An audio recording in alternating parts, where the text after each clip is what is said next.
They're speakers, authors, and real-life rock stars, bringing you life-changing thoughts that rock, taking conversation all the way to 11.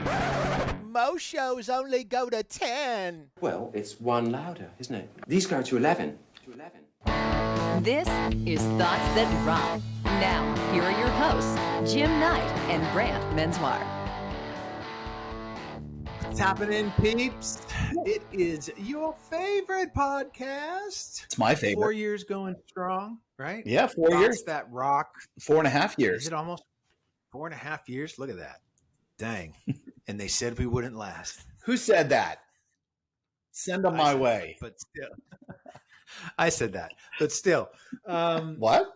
We are today going to continue on our How to Get Paid as a Speaker series, which has turned out to be incredibly popular.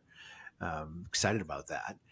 Who knew that everybody wants to be a speaker when public speaking is the number one fear, right? How does that work? I'm not quite sure how that works, but that's fine. So we are going to continue today with 3 thoughts around this that takes it a little bit deeper, gets a little bit more specific. And any words before we dive in? No. It reminds me of the Barry Gibb talk show on Saturday Night Live. I just want to go, no, it doesn't the whole time, except when you're ready to sing. Exactly. I'll jump in with some harmony. No, I think for people that have been following along, I know we started with how to get started as a speaker. And then the other was really about the collateral and some of the things that you put into place. And then we've obviously had the awesome Michelle Joyce come on the show as well. And so this series, honestly, like you said, it's been fantastic. And we have a lot of people, if for no other reason, I think they're just trying to find out what that world is like, whether they're going to do it or not. So it's been actually fun for us as well. So I'm excited about this one. So this is a little bit more along the lines of getting paid. Yeah. Like getting paid what you're worth, not like I'm going to do something for $500. Like this is about getting paid so you can make a living, right? And so the first thought that we have is this: video is king. Yep. And when we say video is king, you know, we've dealt with many, many, many different bureaus over the years. And they have said, upwards of 85% of the decision made is made solely on the video. Yeah. That's the level of importance. And so I think, Jim, people get nervous or scared because they don't have, great video, 4K of them on this huge stage speaking in front of thousands of people. How do you address that issue or challenge when they don't have some of the assets that will come as they get more gigs? Yeah. And I think what you're asking is sort of the chicken or the egg, right? You almost can't get the video unless you have the gigs. And you're like, but the video is how you get the gigs. So, you totally understand that. But I think there's a lot of ways that you can go about doing this. And I know you've done some of this stuff recently too. Let's say you volunteered to do something locally. There may only be 20, 30 people in the room and you're doing it at the Lions Club or, it's a church group or whatever. You can still get some video at the very least. Somebody with a pretty good iPhone these days, somebody's going to have the latest and greatest. Those are some pretty good, I wouldn't say it's complete 4K, but it's pretty good footage. If they can just sort of follow along, get close to you, that is better than nothing. It at least gets something started until you do get some events that probably have a few more people in the room. But you eventually have to spend a little bit of money. And it's just like anything else. To make money, you've got to spend some money. And you could probably get away with a couple $100, maybe a little bit more than that these days, to find somebody locally who know what they're doing. They're actual videographers.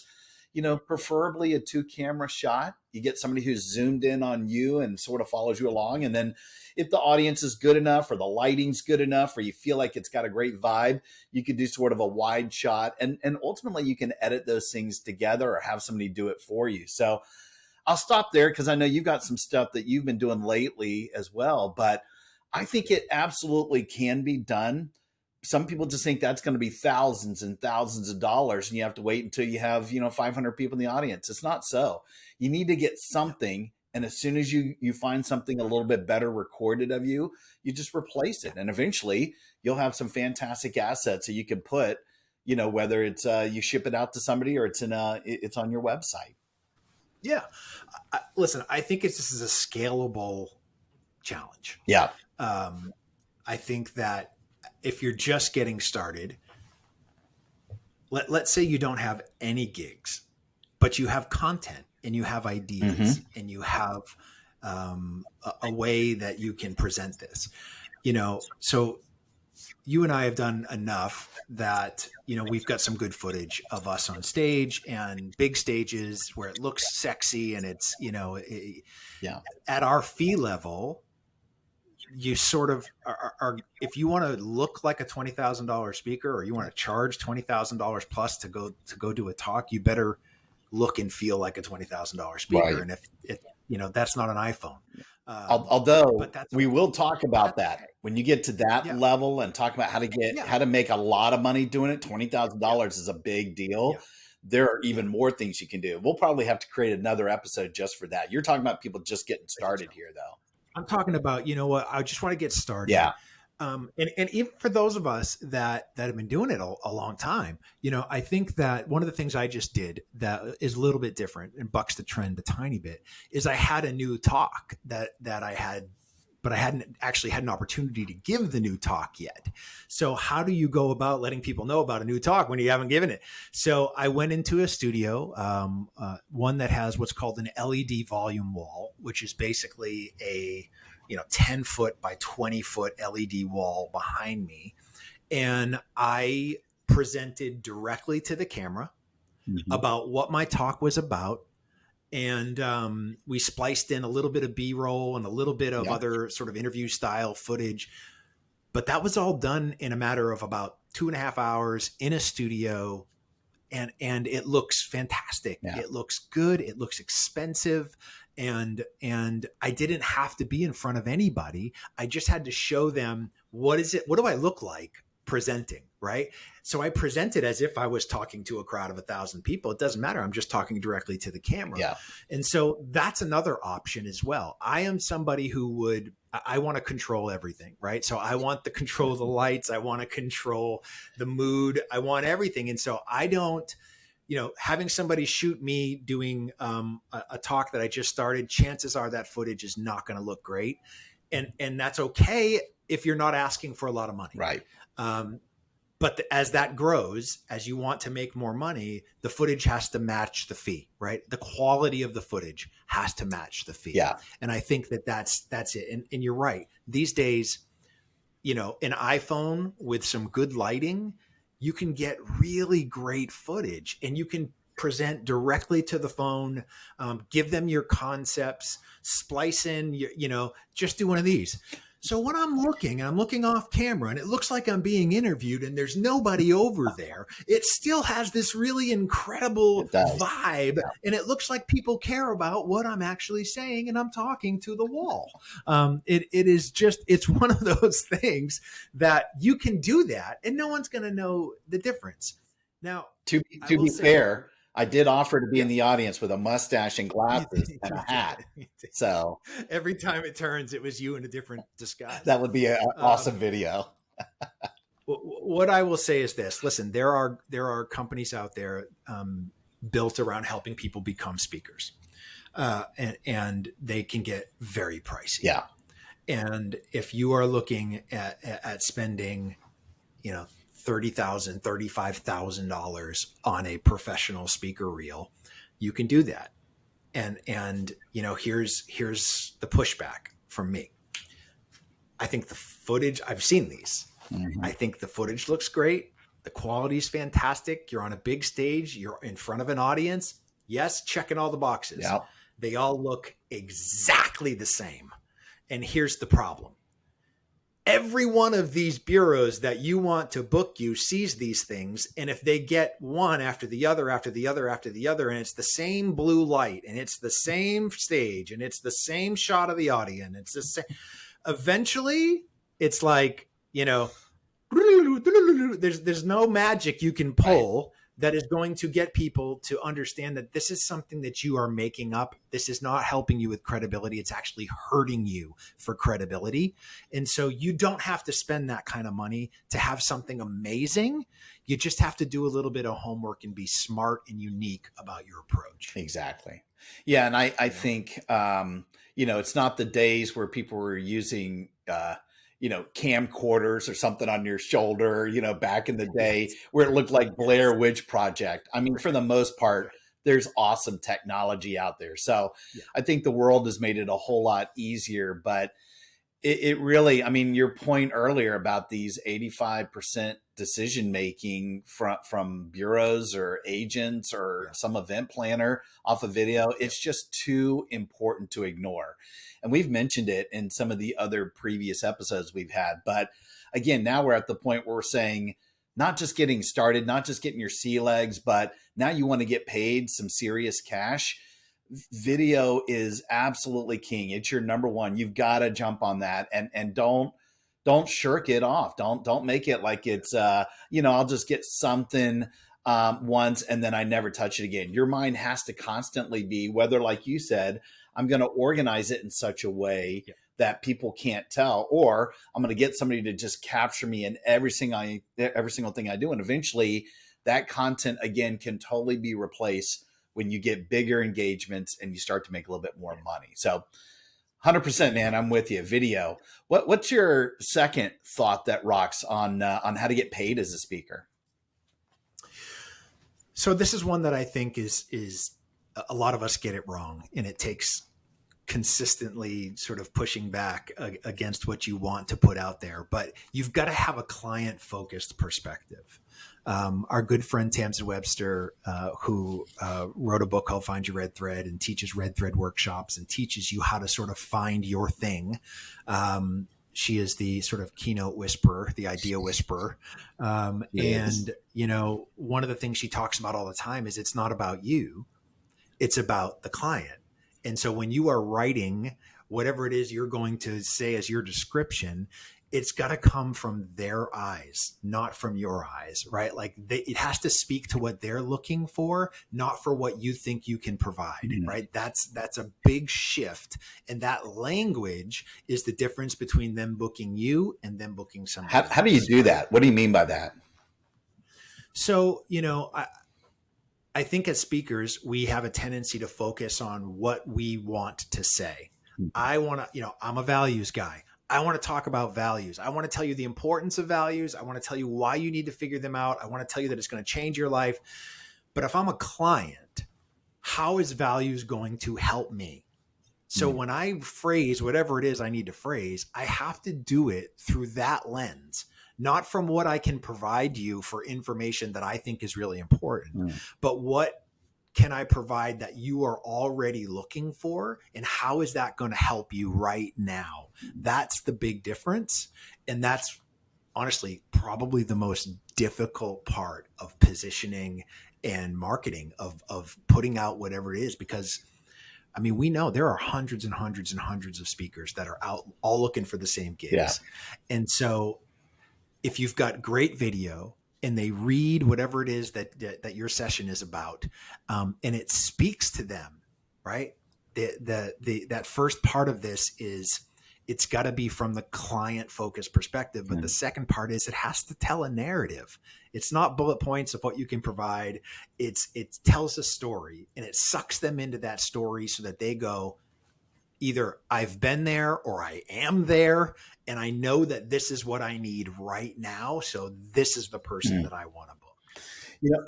That's what I think when I and I'm trying to think even on my own website, the way I've got the learning objectives created, I could probably go back and maybe even clean those up a little bit more. But definitely, I think if I was in front of a company or an association, and let's say there are concurrent sessions going on, when somebody reads the program description, or if I've sent them, in our case, we create synopsis, session synopsis of what the topic's going to be.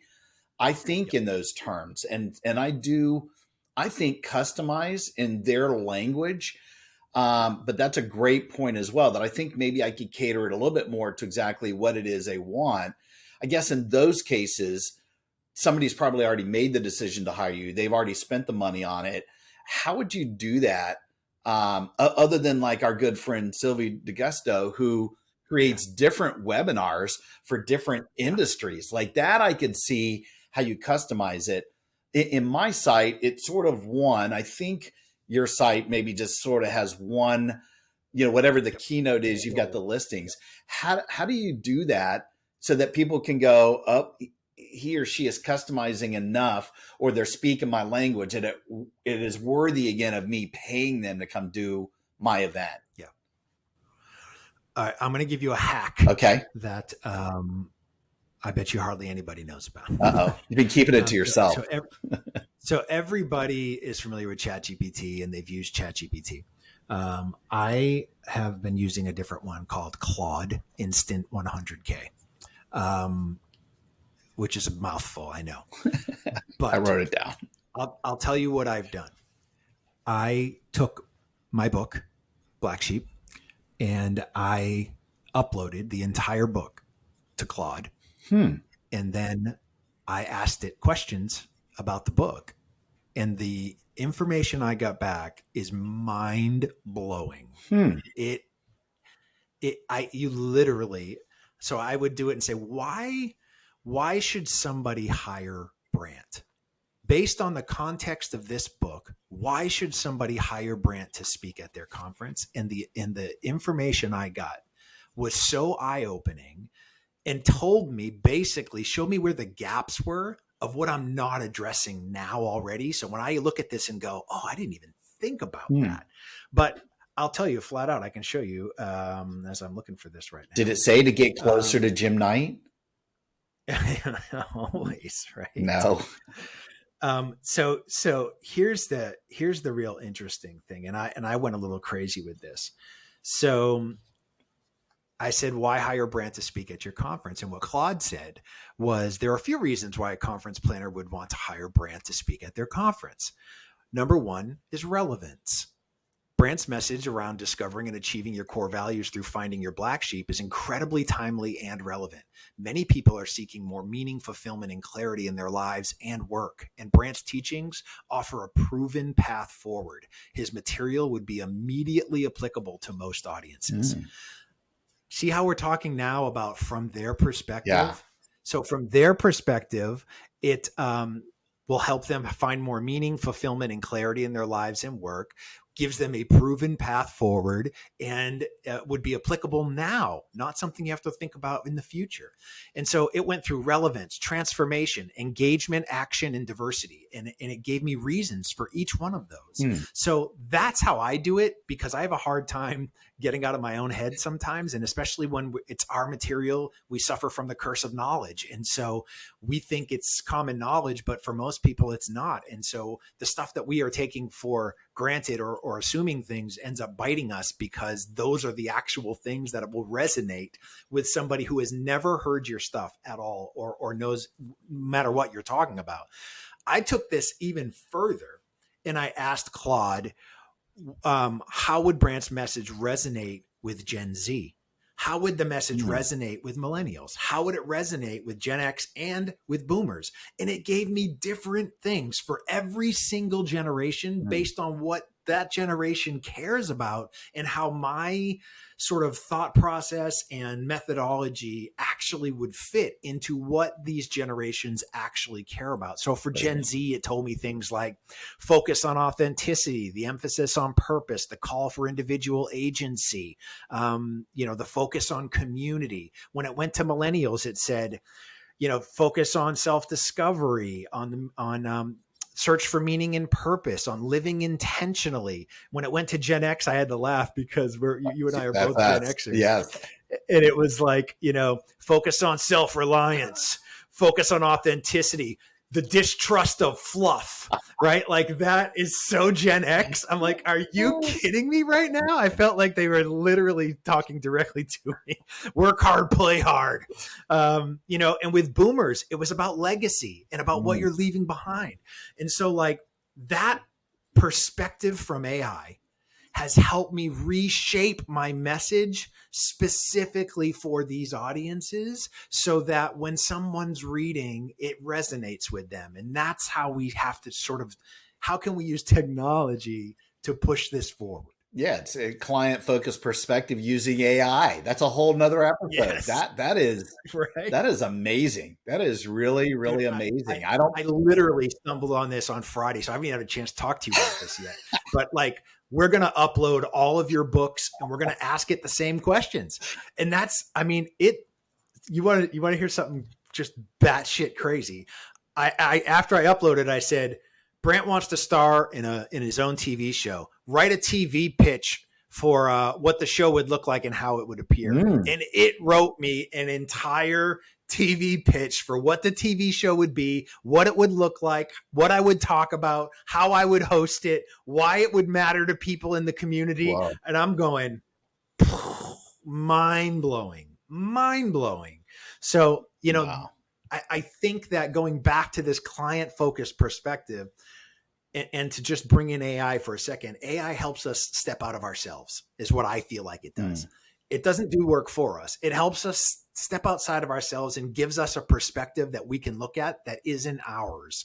And that is a huge help when you're trying to craft, you know, whatever your session synopsises are going to look like, and your even just the paragraphs of, you know, why someone would be interested in what you're going to talk about. Yeah. Dude, you probably just created 1,000 speakers. People are like, oh yeah, I can totally do that now with the help of some AI. That is crazy, man. That is crazy, man. What is the third thought that rocks? I mean, already I think people just got these two. They're going video. Make sure you've got a client focused perspective. What is the third one that we probably talk about a lot, that if you're wanting to get paid, this is really a non-negotiable at this point? Yeah, the third one is your website is your worth. And I know that's harsh. It is. But it's funny. If you go and you look at the big dogs, you know, the Jay Bears, the Cassandra Worthies, the Alan Steins, right? You start looking at, and you look at their websites, and they kick ass. They kick ass. They're amazing websites that are incredibly unique, but yet, honestly, client focused. They help you understand what they're going to get by interacting with you. It's not about you and what you provide. It's about what that value is that you provide that they're going to take. And that is, we see too many people who, you know, get on Wix and build out a 1993 website. That's tough when you're like, I'm a $5,000 speaker, and you're like, I don't think so. Yeah. I think you're a Pop-Tarts and Twinkies speaker based on your website. And that's a different level. Yeah. Although, and we have talked about having collateral. We've actually mentioned website again in the past. I don't think there's anything wrong if you're first starting off, the same thing with the video. If you at all have any tech savvy in your system, or you've got a friend that's pretty knowledgeable, having a basic fundamental Wix site, as long as it looks great when it's done. And there are people, we actually, you know, our good friends, Dave and Jesse Place, they actually do a lot of consulting and building websites for Wix. They can make something happen in a day. You actually have really, really good skills. You and I have built websites in a day. You can get something that is, again, fundamental for someone to stroke you a check. Like that might be the very first thing you're going to do. And you've got great video on there. But again, as soon as you start making any amount of money, or you start sicking somebody onto building a proper website, like what you're talking about, again, this isn't, the people that you mentioned are in fact $20,000, $30,000, $40,000 speakers. If you're just getting started, just get something that looks great. It'll actually do you harm if it's not a great website. You may as well not even have anything up there versus positioning yourself bad. But I think I just want to make the point, you know, there's nothing wrong with a fundamental basic Wix. You know, I know people were using WordPress back in the day. Some still are. Sure. Now these days, again, there's so much easy technology like Canva. You know, I don't know anything about graphic design. Canva will build a website for you. Yeah. That thing will do it for you. I mean, you can actually just Yeah. basically put a few things in there and it'll build it. But even for me, having at least a little bit of design mindset, but not really the actual skills, I feel like I can move around in Canva pretty good, that I can create graphics, logos, images, massage whatever I need to on the website. So I get what you're saying. It is definitely your worth. And the better that your website is, to your point, the more worth it that someone's going to pay you a higher fee. There's no doubt about it. Yeah. So let's talk about that for 1 second, which is what should be on your website, right? So it's not just the fact that you need one. Let's talk about this for a second. Number one, and this is another Tamsin, nugget. There's only one front door. You can only have one front door, right? I think that especially for those of us who speak on a couple of different subjects, it can get really confusing for a client really quickly if there's 3 front doors. Yeah. Have you ever walked onto the porch of a duplex or a triplex and you don't quite know which door to knock on? So you're like, you give this little weak ass knock. You're like, I'm not sure there's anybody there. But that's what we do because we are not sure at all. So guess what the client's going to do? They're going to do the same thing. They're going to I'm not quite sure that's where I want to go. You know what? I just don't want to do it. I just, and they back away. So when you have one front door, you can get them in the house. And once they're in your house, you can show them all the rooms in your house that you want, but you've got to get them in the house first. So that means you've got to only have one door. Pick your one thing. What is it that you do best? Take them into the website through there and then show them the dining room and the living room and the music room and all the other sorts of things that you have that are sort of all part of the house, but at least you didn't put 5 front doors out there and say, oh, pick which one. It's not, let's make a deal, right? Oh, I just got the goat behind, number 3. We want to make sure that that's the case. So have one front door. Yeah. Second thing, professional images. Professional images. You want to look good and like someone actually took your picture. That's not your mom unless your mom is a photographer, right? Like that is the real key. It's, we use Rich Johnson. Dude's amazing. I'm sure he would work with you. He's creative. He pulls out the best in you. He has done our stuff for Thoughts That Rock. He's done our individual stuff. He's become family. And he knows exactly what to do to get the best of us, right? And so those images really help the website take it to another level, right? Yeah. You catch that professionalism from having those images that are well worth the money to make sure that you have those. Yeah. Video links. Yeah. Get your video links up there so that people can click and watch, right? Don't click a video to you doing a 45-minute keynote. They don't have that level of time. Just let it be a quick little 3 to 5 minute snippet, right? That's all it needs to be. Just give them something to look at. They get an idea of what it is. You want to show the companies you've spoken for if you have. And if you haven't, make some up. I don't know. Or at least don't do that. Don't do that. Don't do that. Unless you own all the companies. Yes. And then technically you could say that is what you've done. Yes. You want to show, you want to mitigate the risk, right? And so you want to, if so-and-so ABC company had me, XYZ company will love me too, right?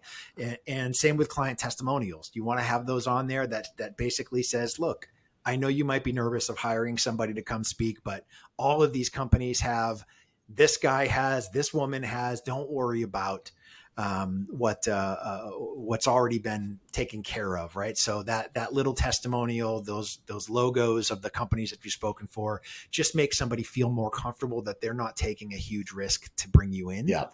And then, bio, of course, right? We want to make sure you have a bio. This is not a bio that's like, Brant grew up on a farm in southern New Hampshire. And, that is not, if you want to put that on your site buried deep somewhere, okay. But when you start and lead with that, most people are checking out. Yeah. They do not have the time. They do not have the time. If you are 2 pages in, 3 pages in, and they click the link to get there, guess what? You've earned the right to have the farm talk with them. But until they click 2 or 3 deep, don't lead with that incredible amount of information, right? Yeah. And then this is going to sound stupid. How do they get in touch with you? You got to make it super simple to get in touch with you. Yeah. And when you click on get in touch, have it be a couple of questions. That's it. keep it really simple, right? And if you lead with what's your budget, it's a double-edged sword. Mm-hmm. The ones who continue will have a budget, and you know exactly what that is. Some you're going to scare off. And when you're just starting, you don't want to scare anybody off, right? So it's one of those things that you got to sort of give it a try and see what it is. Depending on what your subject matter is and what your audience is, you'll know what's right and what's wrong. Mm-hmm. And then I would say the last thing is using something like eSpeakers. And I would say, if you don't have a website or your website isn't what it needs to be, you can use eSpeakers as your website mm-hmm. itself. And it sort of has all of that stuff. It looks professional. It has all of the places to upload both your testimonials, which actually have to be certified. So that testimonial will go to the person that his email is there to say, yes, I actually said this.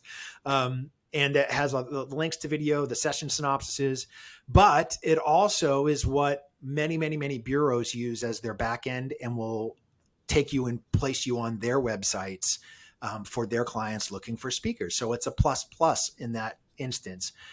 You and I are people who, when we first started, we'd have both. So you have your website, you still do eSpeakers mm-hmm. Because it helps drive people, but you want to drive people to your site. And so that's sort of, I think the few things when we talk about your website is your worth, that's really what we're talking about here. Is it's more than just you have a website. It's you've got really specific things on that website and it looks professional. Yeah. And I think maybe to tie it back to your second thought as we wrap up here, if you're talking about a client perspective, I personally love to keep it where it's, you want them to not have to exit the website, and you can design it this way. Mine is just one big long scroll. You don't have to go anywhere. The videos, in fact, you and I fought through this. We actually, if you're going to play it, plays it within a player. So it can actually show the video while you're still looking at the same screen versus a link that'll take you somewhere. But there are people that believe in multiple pages or multiple tabs. I could go either way. I think when you're designing it, just think what would make it the less amount of clicks, what would make it easiest for the client or prospective client, especially if you're going to get paid. But again, I think the point that you made earlier, there are people that can help you do this. If this isn't your thing, but you have to do it, just reach out to somebody and we can point you in some of those directions. You can get a hold of Brant or I, and we can definitely point you to some people who know what they're doing.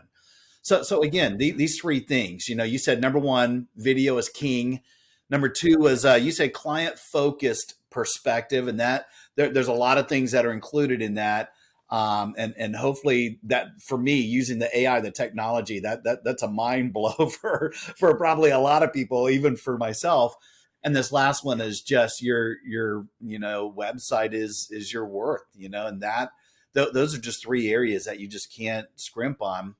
And I know we're going to talk about some more things down the road, but man, I'm hoping that people took a few notes in here and just jumped right on. You can always get a hold of us, obviously, at thoughtsthatrock.com. But man, this was a cool one, brother. And glad we were able to jump on and talk a little bit more in our series. 100%. You bet. Looking forward to the next one. We'll talk to you soon, guys. Rock on. Rock on. Hey, rock stars. Thanks so much for tuning in. Yeah, and listen, we know how busy you are, and grabbing those little nuggets of wisdom that can amp up your life are super hard to come by. So we hope this episode helped you enough for you to maybe subscribe and consider leaving us a rating and a review so that we can continue to grow the show. Thus That Rock is a proud member of the Evergreen Podcast Network and also supports Cannonball Kids Cancer and their fight for finding and funding treatment options for kids who have run out of options. They're amazing. Their work is incredible. To learn more, please go to cannonballkidscancer.org. Finally, if you're interested in having Brant or Jim or both of us speak at your event, whether as a virtual webinar or an in-person conference keynote or mastermind, contact us directly at thoughtsatrock.com. Until next time, rock on!